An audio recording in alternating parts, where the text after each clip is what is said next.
At what point did you start to realize that that you could place writing beside body awareness and practices, and that it would help you? I was a poet before I was an Aikido practitioner for probably about a decade.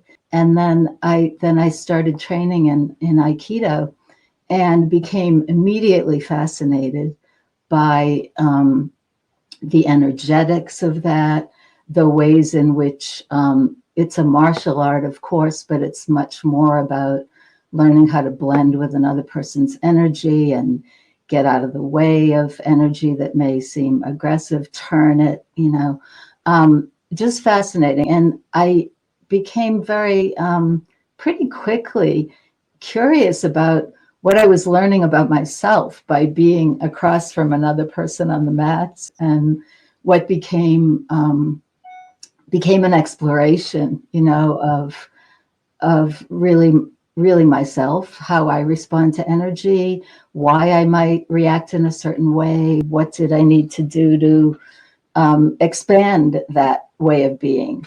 I started seeing similarities immediately in writing and in practicing Aikido.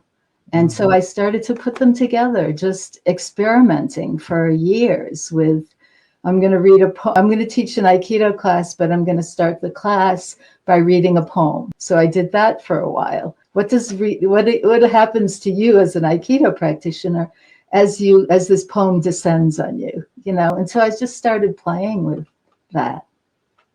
those energies. How is that aspect of it? Did that have anything to do with how it made its way, to you in dealing with it as something that a writer sort of inhibits your body?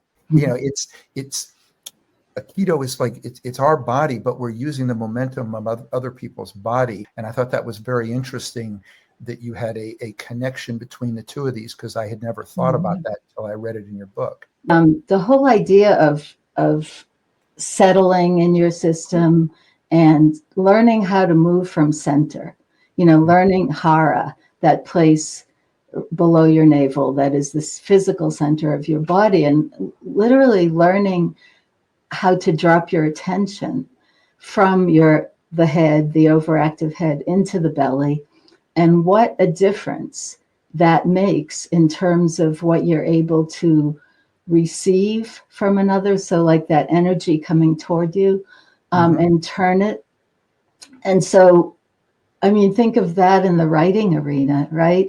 That we're often, what am I going to write about today? And one of the things that I became pretty early on aware of was that if I did drop my attention into my hara, into my belly, I was, rather than trying to think through something, I was feeling into something.